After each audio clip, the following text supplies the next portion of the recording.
Okay, guys, this is going to be a long and hard week, and for many reasons. One of them being that I'm busy with some research into the truth, which no one is likely to want to hear. And with that said, let's not waste any time and let's get into it. I actually do not know where to start. It is so convoluted and so dirty that just doing some research on everything I read makes me feel filthy and sick, because I know that nothing will likely be done about it. Because, as you know, if you are rich and or the courts are named after your daddy, it is likely that your disgusting behavior will be overlooked and stashed away in a file in a cupboard somewhere, or then swept under the rug, as they say, becoming a family myth for generations to come, but always with a prefix or postscript. Mind you, there's no proof of this. How many times have we heard that? So when it comes to the royal family, that is what we get. A story will surface, and before we can actually look into it, it disappears. Or people have been indoctrinated over hundreds or more years to dismiss anything which does not come directly from the palace itself. And I know that to be true, because when I started this channel, I was one of those people. However, over a matter of 8 years, I have learned that the palace itself are likely the biggest fabricators of stories or suppressors of other stories, to the point where truth is no longer recognizable. And it truly saddens me to say that this twisting and cloaking of the truth did not start with Charles. It had likely started a long time ago, hundreds of years ago. The issue, however, is that nowadays, even with the internet, there are more ways to skin a cat. Okay? And when it comes to things the royals and the elite want to hide, there are a couple of ways they can go about it. Injunctions and blackmail are but two ways that they indeed actually do it. There are 3 types of injunctions. But first, what is an injunction? An injunction is merely a court order or an order to a party to not do or say something. Okay? There are 3 types of injunctions, the basic types: a temporary restraining order, that is an injunction; a preliminary injunction; and a permanent injunction. And then, of course, there are those super injunctions, which is hardly ever mentioned because it's hardly ever used because of the cost thereof. Something has to be pretty big to even try for a super injunction. All injunctions have to be supported by evidence, and the evidence must indeed justify the order, or then the injunction, and even the type of injunction. So, all great so far, except that although there are permanent and super injunctions, that's no lie, it's not a fantasy, they do exist, no injunction is meant to cover up a crime. Not ever. Unfortunately, often that is exactly what it is used for. Now, it is said that the royals do not need injunctions because they can easily and legally resort to blackmail. And indeed, they do this by simply, say, refusing access to information, or no invitations to royal events, and so forth and so forth. One example would be that after the Martin Bashir investigation was completed, William and Catherine gave the broadcasting rights for Catherine's annual Christmas concert to ITV instead of, as usual, to the BBC. However, that being said, I am reviewing more and more information about a whole range of injunctions around Harry and Meghan. And I'm told that the palace decided on this action, whether it was brought by themselves or by Harry and Meghan, to counteract and to try and stop the more wider and easier flow of information with mainstream media, whom now also having resorted to what was previously purely social media platforms. When you look at YouTube today, you will see that most, if not all, mainstream media forums actually have YouTube channels. One can watch Fox News, Sky News, CNN, GB News, the whole freaking lot on YouTube these days. Some in redacted form, and others even running live almost 24/7. So what I am trying to tell you is this: the boundary between social media and mainstream media is becoming smaller and smaller. So if and when the rich and famous now want to suppress information, it is indeed safer to obtain court order of sorts, and a super injunction which has far more reach and cover is then a good or better option. Of course, there's also the deny and ignore, and we will talk about that course of action some other time. Okay, so back to where we were. It is said there are a number of injunctions and super injunctions regarding Harry and Meghan and matters surrounding them in place. One of which, allegedly, pertains to their behavior during the Australia-Fiji tour, and another, it is said, with regards to Harry and Meghan and their children's birth. And these are the ones we think we know about, or then have been told about. But allegedly, those are not the only ones.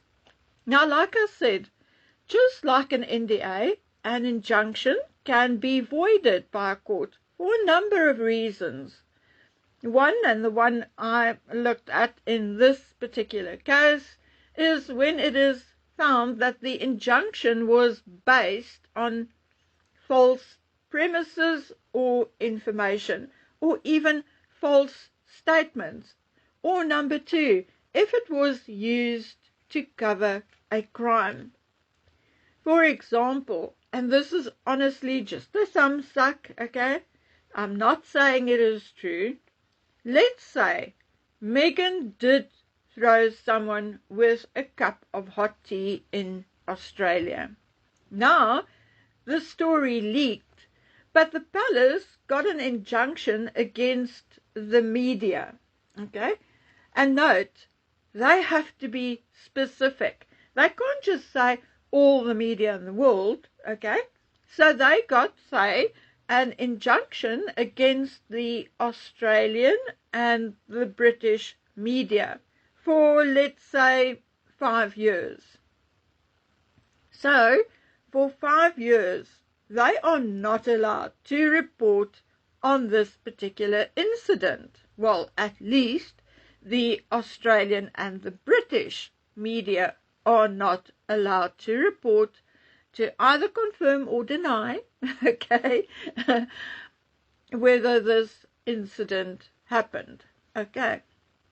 But if, say, the Portuguese or Swedish or French press got hold of this story and confirmed it, then there is absolutely nothing stopping them reporting on it.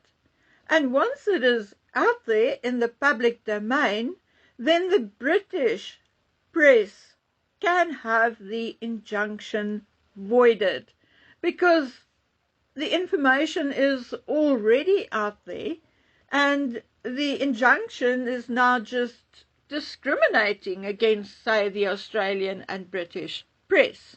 Okay. Or, yes, or they can purely wait for the injunction to run out after whatever, 5, 10, 15 years, whatever the term of the injunction may be. Okay, but now, when an injunction expires, the court order is no longer in effect unless it is extended or a new one is granted. And to do that, the person or entity who was granted the injunction must apply to the court for it to be extended, or then for a new one to be issued. Okay, so here is where the juicy bit comes in. I'm told that neither Kensington Palace nor Buckingham Palace wants to be involved with these cover-ups, and they are no longer going to pay or apply for extensions on some of these stories. And Meghan and Harry can't apply for the extension because it was the palace who did it in the first place. All they can do is go back to the court and apply for a new injunction. I mean, start all over again. And they don't really want to do that either, because it will be way too obvious. So I thought I would get that out there so journalists can get ready to start digging for those nuggets we've all been sitting on for a while. Remember Harry saying that his royal protection was ripped away almost overnight? Well, it was. We all know that Harry can have protection when he is in Britain, but on condition that he notifies the Met 28 days ahead of his arrival. But he no longer has royal protection or state-funded protection outside of Britain. Or, I mean, so they say. But we'll come back to that in a moment. But let's look at his royal protection, or the royal protection he had before. Well, obviously, royal protection was included in the civil budget, like that of his father and William, so it did not cost them a penny. Those officers also travelled with him, or at least 2 or 3 did, as bodyguards, and the host country would then provide additional security and traffic control, etc., due to his IPP status. Okay.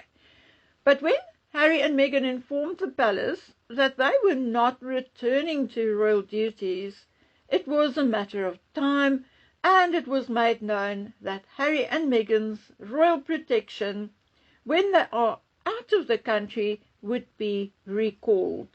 And the thing is that it happened basically before they went to the United States. Remember, both Harry and Tyler Perry said that they were desperate for protection, and Tyler Perry then used his own security and protection to protect them at his home.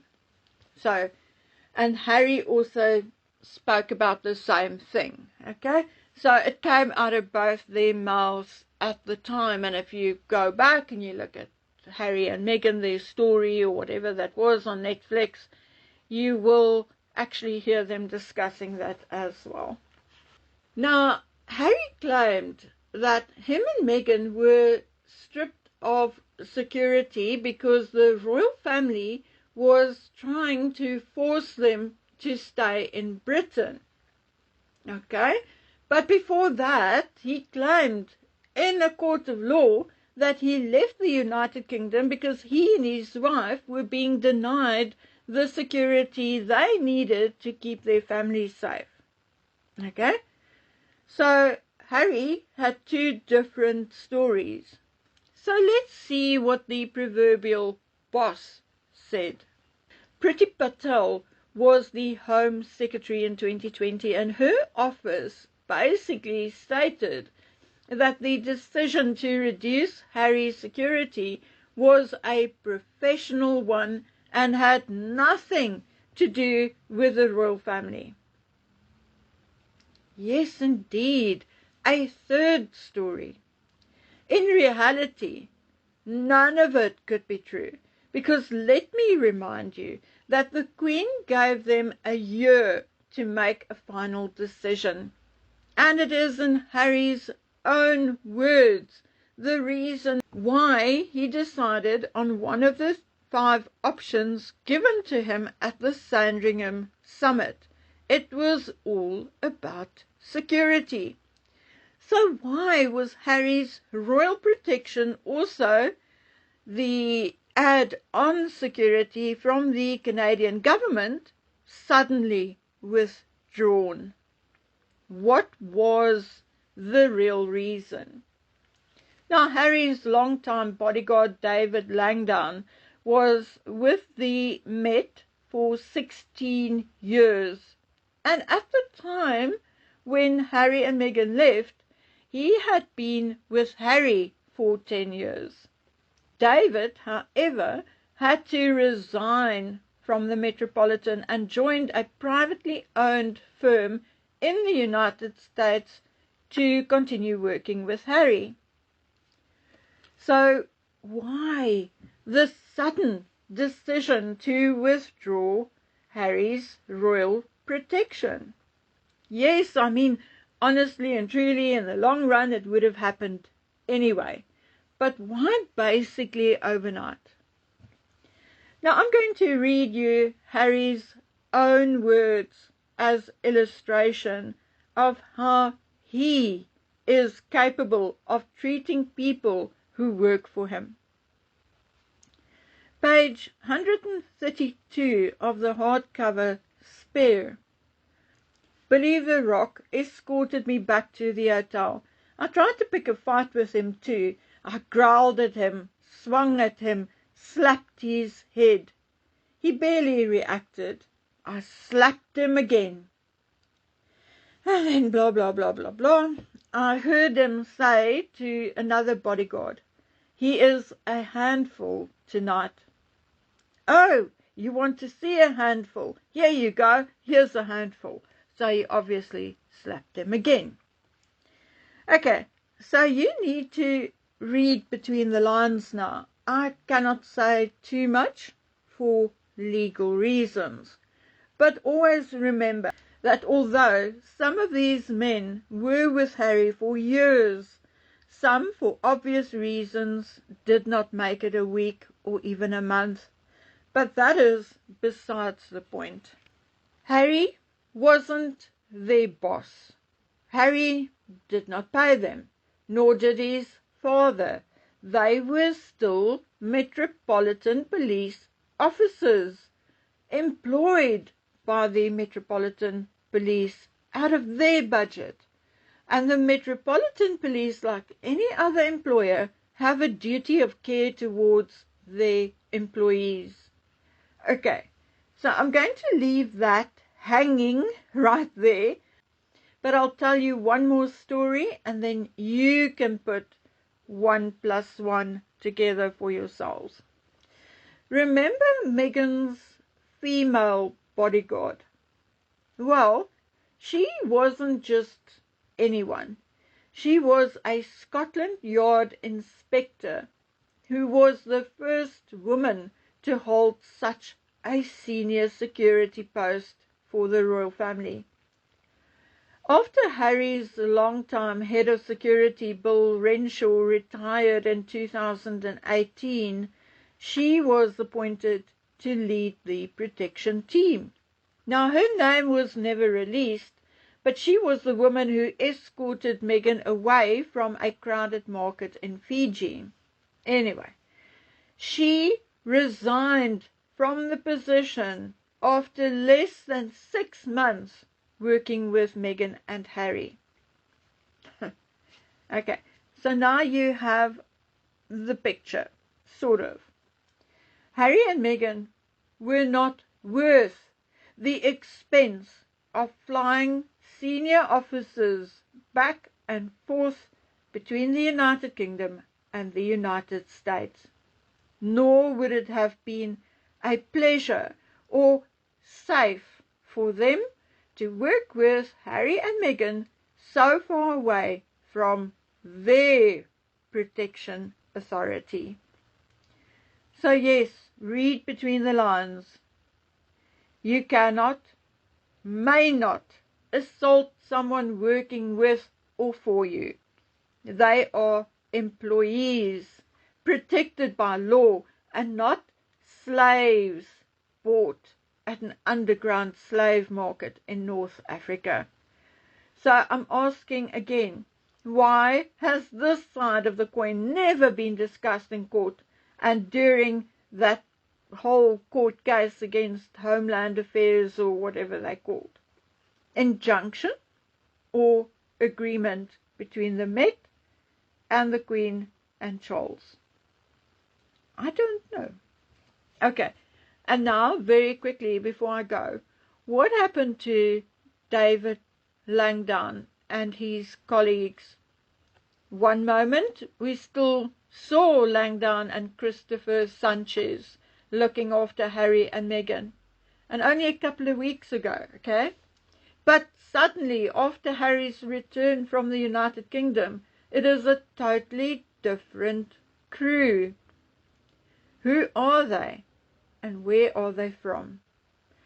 Okay, my dears, we'll tackle that and more tomorrow. So until then, please take good care of yourselves and stay safe. Bye.